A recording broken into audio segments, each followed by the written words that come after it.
la esencia de combatir la corrupción y los privilegios para tener más ingresos para el erario.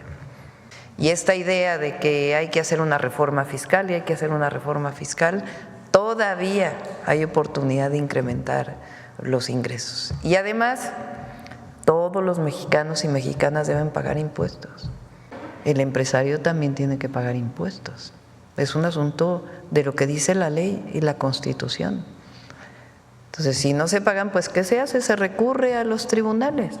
Ahora, muchas veces los tribunales pues están de un lado, no están para hacer justicia, por eso pues la reforma al Poder Judicial, entre otras razones. Hola amigos del Tigre con la 4T, gracias por acompañarme con un video más. Espero y estén teniendo una feliz Navidad. Hoy estamos a 26 de diciembre del 2024, pues ya valió Salinas Pliego. La presidenta Claudia Sheinbaum dijo que todos los empresarios deben pagar impuestos. La presidenta de México mandó un recordatorio a los ministros de la Suprema Corte de Justicia para que resuelvan el tema de la mega deuda fiscal del empresario Salinas Pliego. También la presidenta Claudia Sheinbaum llegó con una muy buena noticia. Incrementó en un 5% la recaudación tributaria, 445,000 millones de pesos sin aumentar impuestos. También la presidenta Claudia Sheinbaum dijo la idea de que hay que hacer una reforma fiscal no es necesaria. Todos los mexicanos deben pagar impuestos. Esa es la diferencia entre el periodo neoliberal y la cuarta transformación. A continuación con el video. Fíjense, ¿cuánto implicaría subir un… A ver, déjale el ISR, regrésale donde está separado. Ahí.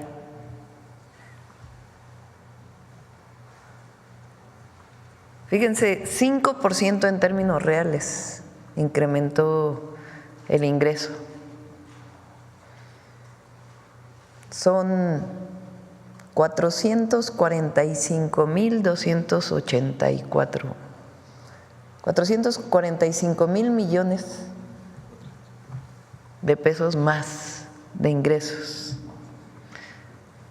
Es como 1.5 del PIB de ingresos adicionales, del 23 al 24, sin aumentar impuestos.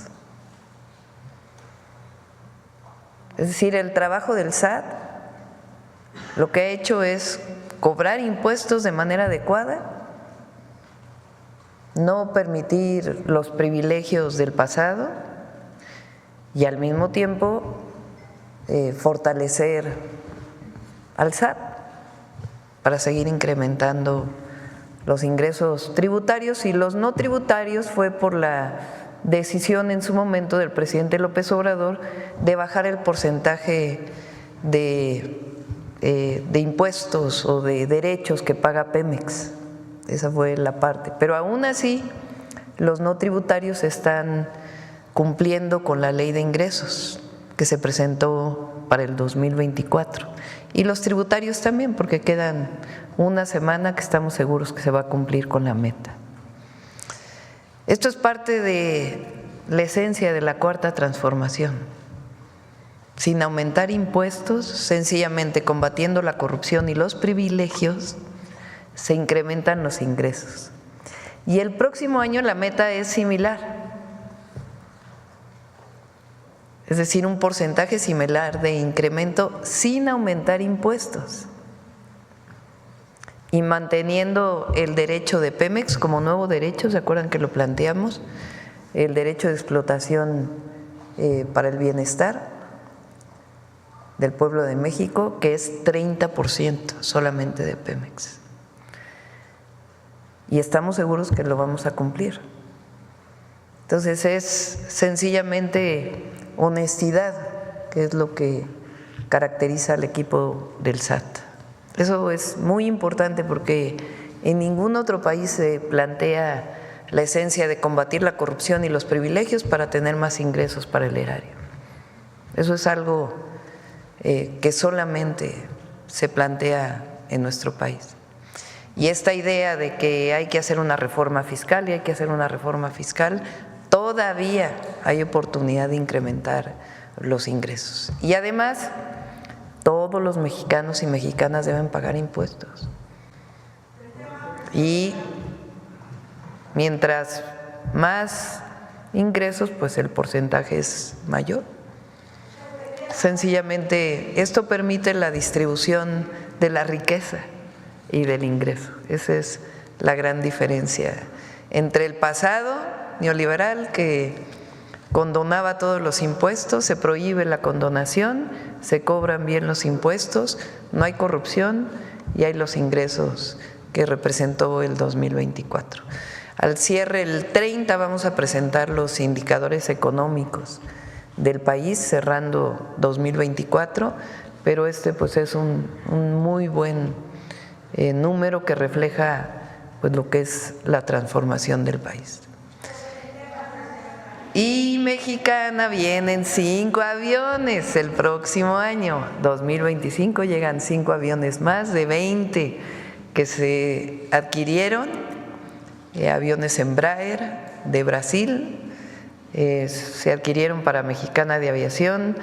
Ya conocen la historia de Mexicana, prácticamente la quebraron después de la privatización, se abandonó a las y los trabajadores. Con el presidente López Obrador se llegó a un acuerdo con ellos, se sigue cumpliendo ese acuerdo y se recupera la línea de aviación del pueblo de México. Pues son 2 buenas noticias. Presidenta, ¿y cómo va el tema del pago de impuestos del señor Ricardo Salinas?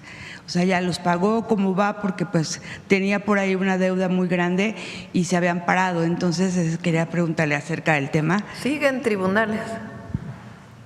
Esperemos a ver si antes de que termine el periodo de los actuales representantes o ministros de la Corte, pues pueda resolverse. Buenos días, Presidenta. Manuel Aletsi Ramírez, de Grupo Sin Línea y El Político en las Redes. Aprovechando que está el titular del SAT y se ha tocado el tema de impuestos, en Navidad un empresario aquí ya citado se tomó el tiempo para hacer una felicitación navideña, si así se puede llamar, para decir que los políticos tienen como favoritos la inflación y los impuestos para robarle a la gente a pesar de no brindarle seguridad. Esto porque lo traigo a colación, para pedirle a usted su posicionamiento de cuál es la visión del cobro de impuestos y cómo se implementan para garantizar la seguridad.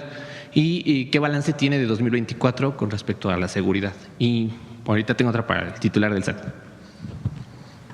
No voy a entrar en polémica con este empresario, por varias razones. Él tiene que pagar impuestos, como cualquier mexicano y mexicana. Es lo que dice la ley, porque muchas veces hablan de Estado de Derecho, pero a la hora que le corresponde a una u otra persona cumplir con la ley, pues no, esa no se aplica para quien pide Estado de Derecho. Entonces ese caso está en tribunales y tiene que resolverse. Los impuestos son una manera de redistribución. ¿Cómo se podría financiar la educación pública? ¿Cómo se financia el acceso a la salud pública?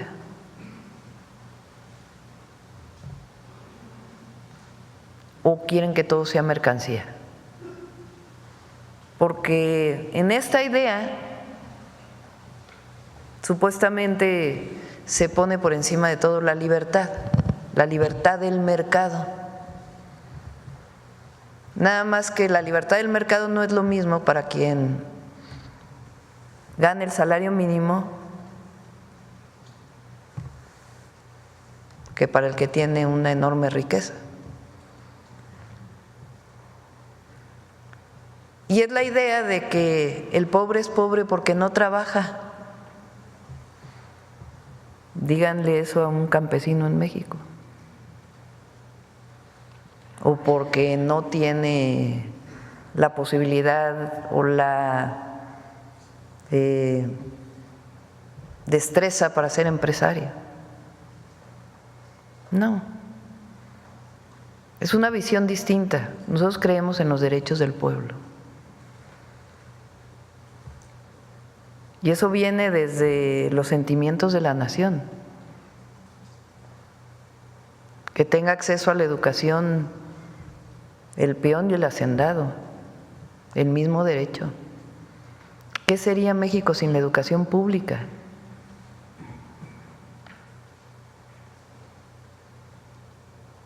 Entonces es una visión distinta. Entonces, qué bueno que haya visiones distintas, para eso hay democracia y para eso hay libertades para poder expresar esta visión.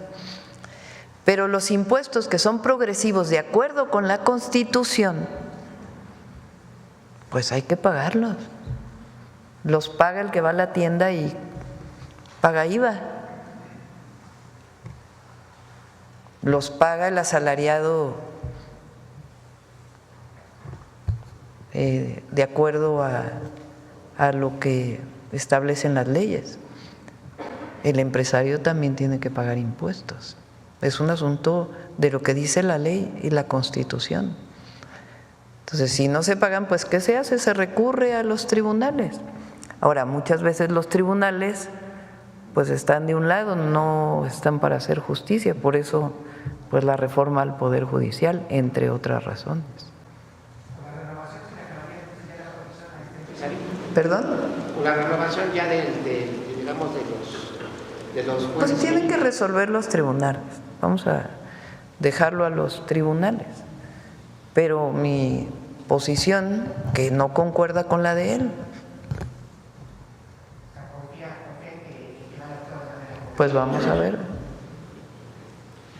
Gracias, presidenta. Y la pregunta para el titular del SAT es si nos puede comentar un poco, yo sé que a lo mejor no tiene cifras concretas, de cuánto se ha recuperado de cobro de impuestos a grandes contribuyentes y si tiene alguna línea contundente para seguir implementando y este fortalecimiento que se ha venido haciendo desde el sexenio pasado y pues poder cobrar mayores impuestos y, como usted menciona, se apliquen para programas sociales y estímulos públicos. Sí, no es cobrar más, sino cobrar. ¿Quieres comentar de grandes contribuyentes? Gracias por la pregunta. De grandes contribuyentes, a la fecha hay 16,172 grandes contribuyentes. Son aquellos contribuyentes que tienen ingresos en su declaración anual de 1,800 millones de pesos. Y también está el sector bancario, que son casas de bolsa, bancos, OFOMES, todo el resto del sector bancario.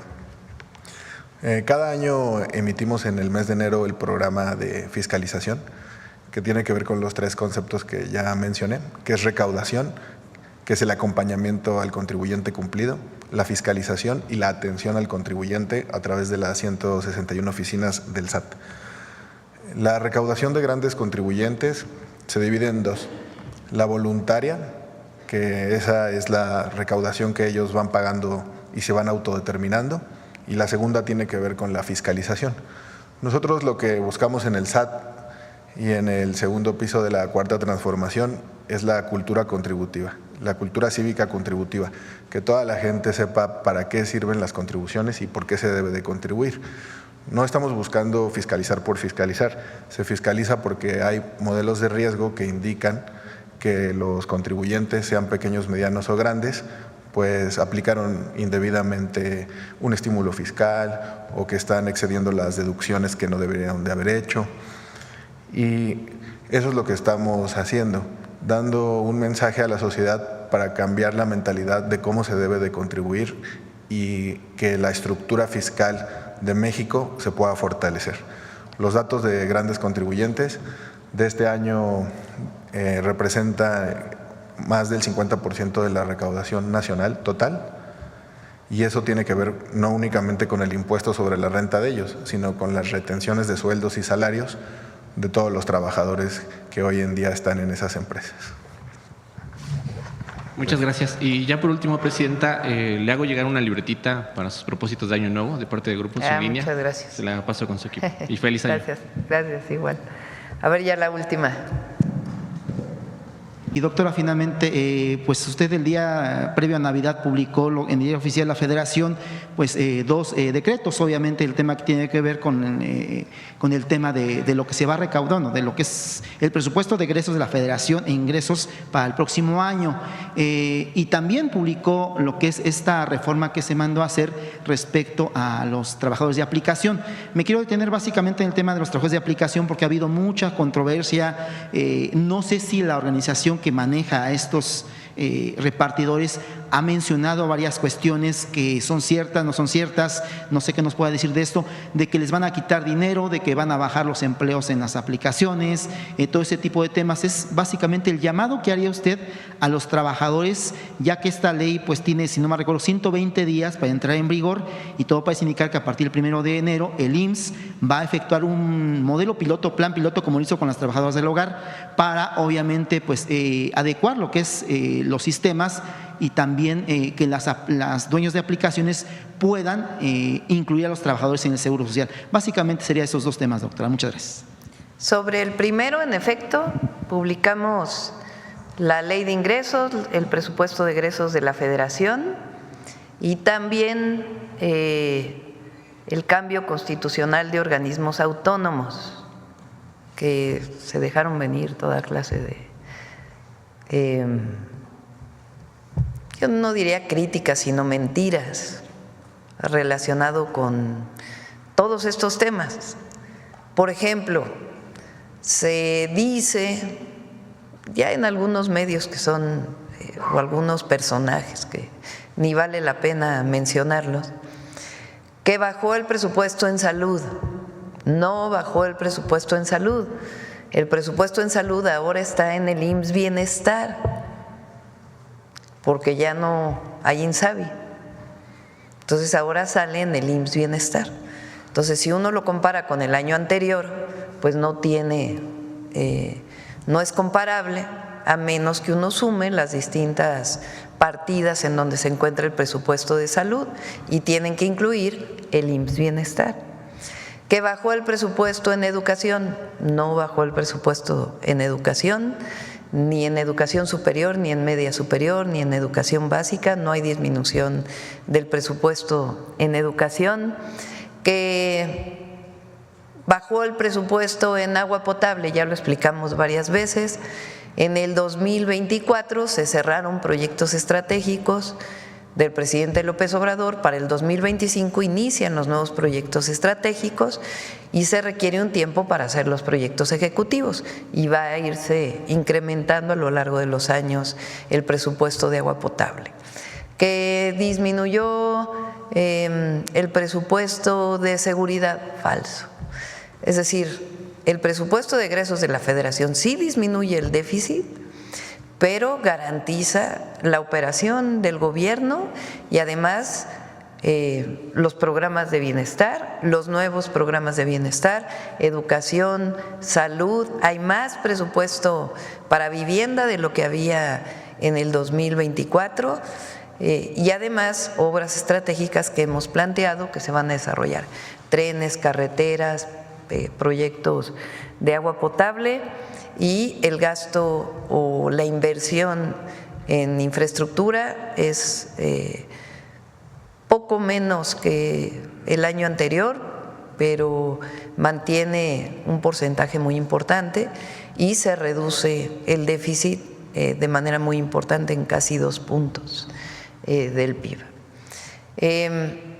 En la ley de ingresos, pues como bien lo plantea Antonio, estamos considerando un ingreso importante y tiene que ver adicional y tiene que ver no con aumentar impuestos, sino con 2 ejes principales. Uno, eficientar, digitalizar y mejorar la recaudación a partir de mecanismos que faciliten a quien paga impuestos el pago de impuestos.